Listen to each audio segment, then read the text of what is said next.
អ្នកតាដំបងក្រញូងវគ្គទី2ស្រមោលក្នុងព្រៃក្រញូងក្រោយពីអ្នកតាដំបងក្រញូងបាត់ខ្លួននៅក្នុងព្រៃធំអស់រយៈពេលជាច្រើនឆ្នាំទឹកដីបាត់ដំបងក៏ត្រឡប់មកស្ងប់ស្ងាត់វិញប្រជាជនរស់នៅធម្មតាធ្វើស្រែចិញ្ចឹមសត្វនិងគោរពបន់ស្រន់អ្នកតារាល់ថ្ងៃប៉ុន្តែនៅជាយព្រៃខាងលិចមានរឿងចម្លែកកើតឡើងជាញឹកញាប់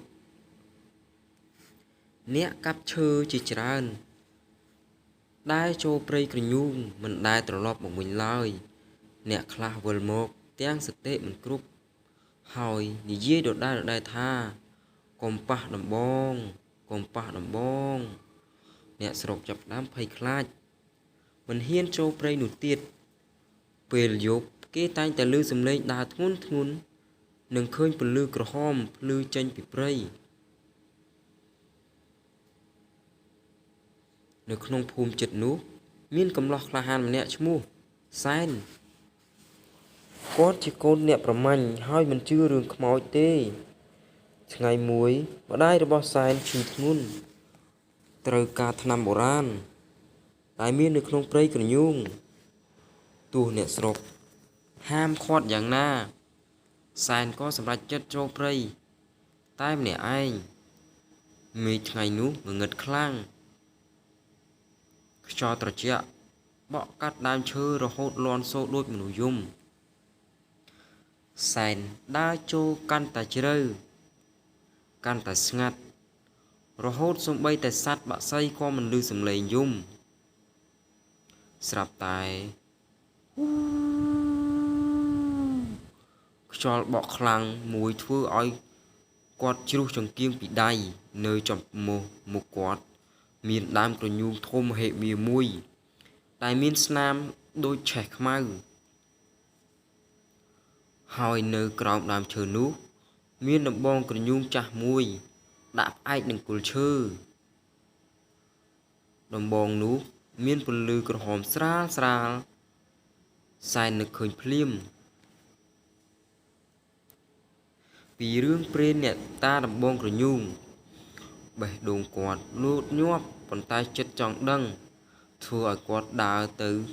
ក្បែរដើមក្រញូងនោះពេលដៃគាត់ប៉ះដំបងប្រាវក៏លាន់បែកមេឃដីរំជួយខ្លាំងហើយស្រាប់តែមានស្រមោលមនុស្សខ្មៅធំមួយលេចចេញពីក្រោមដើមឈើភ្នែកក្រហមឈរខ្ពស់ស្ទើរដល់មែកឈើសំឡេងស្អកមួយនិយាយថាអ្នកណាហ៊ានរំខានដំបងរបស់យើងសែនភ័យញ័រខ្លួនប៉ុន្តែគាត់នៅតែកាន់ដំបងជាប់ភ្លាមនោះពន្លឺក្រហមពីដំបងបានភ្លឺខ្លាំងហើយរូបស្រមោលខ្មៅនោះក៏ថយក្រោយដូចខ្លាចអ្វីមួយ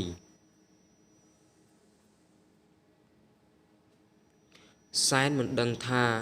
ខ្លួនបានដាស់អាកំបាំងចាស់មួយដែលគេងលង់លក់អស់រាប់រយឆ្នាំនោះឡើយវគ្គទី2បានបញ្ចប់ចូលដល់វគ្គទី3វិញ្ញាណអ្នកតាក្នុងព្រៃរឿងអ្នកតាដំបងក្រញូងខ្យល់ក្នុងព្រៃបក់កាន់តែខ្លាំងដើមឈើធំរង្គើដូចមានអ្វីមួយកំពុងដើរជំវិញសែនឈរញ័រខ្លួនកាន់ដំបងក្រញូងជាប់ដៃខណៈស្រមោលខ្មៅធំមហិមានោះសម្លឹងមកគាត់ដោយភ្នែកក្រហមឆេះស្រាប់តែសំឡេងចាស់ស្អកមួយលាន់ក៏ក្រៅពេញព្រៃដំបងនេះមិនគួរត្រូវបានដាស់ឡើងវិញទេសែនសួរទាំងភ័យអ្នកជានរណាស្រមោលនោះដើរចេញពីភាពងងឹតបន្តិចម្ដងវាជាបរិសចាស់ម្នាក់រាងធំសក់ស្កូវវែងពាក់សម្លៀកបំពាក់ខ្មែរបុរាណរហែកចាស់នៅលើខ្នងមានស្នាមរបួសដូចត្រូវភ្លើងឆេះគាត់សំនុំដំបងក្នុងដៃសែនហើយនិយាយតិចថា dương chia nhẹ ta nằm bong cửa nhung sàn nhẹ aiយ៉ាងខ្លាំងគាត់មិនដឹងថាម្ចាស់រឿងព្រេនដែលមនុស្សនិយាយតគ្នានៅរស់ជាវិញ្ញាណក្នុងព្រៃនេះទេអ្នកតាដើរមកក្បែរហើយពន្លឺក្រហមពីដំបងក៏ភ្លឺកាន់តែខ្លាំងរាប់រយឆ្នាំមុនដំបងនេះនាំឲ្យយើងមានអំណាចប៉ុន្តែនាំឲ្យយើងមានសេចក្តីវិនាសដូចគ្នាសែនសួរហេតុអ្វីលោកតាមិនបំផ្លាញចោលអ្នកតាបិទភ្នែកហើយនិយាយដោយសំឡេងសោកសៅព្រោះដំបងនេះមានវិញ្ញាណរស់នៅក្នុងវាជាអំណាចពីព្រៃក្រញូងបុរាណតែអ្នកមានចិត្តអាក្រក់កាន់វានឹងត្រូវអំណាចងងឹតគ្រប់គ្រងភ្លាមនោះសំឡេងយំចម្លែកបានលាន់ពីជុំវិញព្រៃ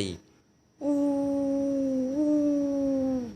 ដីចាប់ដើមញ័រពីក្រោមដើមឈើធំមានស្រមោលខ្មៅជាច្រើនលេចឡើងពួកវាមានដៃវែងភ្នែកភ្លឺក្រហមនិងមាត់ធំដល់ត្រចៀកអ្នកតាស្រែកភ្លាមរត់វិញ្ញាណអាក្រក់បានភ្ញាក់ហើយប៉ុន្តែយឺតពេលទៅហើយស្រមោលមួយលូតមកចាប់សែននៅពេលវាចិត្តប៉ះខ្លួនគាត់ដំបងក្រញូងក៏បញ្ចេញពន្លឺភ្លឺចែងចាំងប្រាវស្រមោលខ្មៅនោះត្រូវខ្យល់ក្រហមបោកផ្ទុកដើមឈើរលាយបាត់ភ្លាមសែនមើលដៃខ្លួនឯងដោយភ្ញាក់ផ្អើលគាត់មានអារម្មណ៍ដូចអំណាចអ្វីមួយកំពុងរត់ចូលក្នុងខ្លួនប៉ុន្តែអ្នកតាមុខតឹងខ្លាំង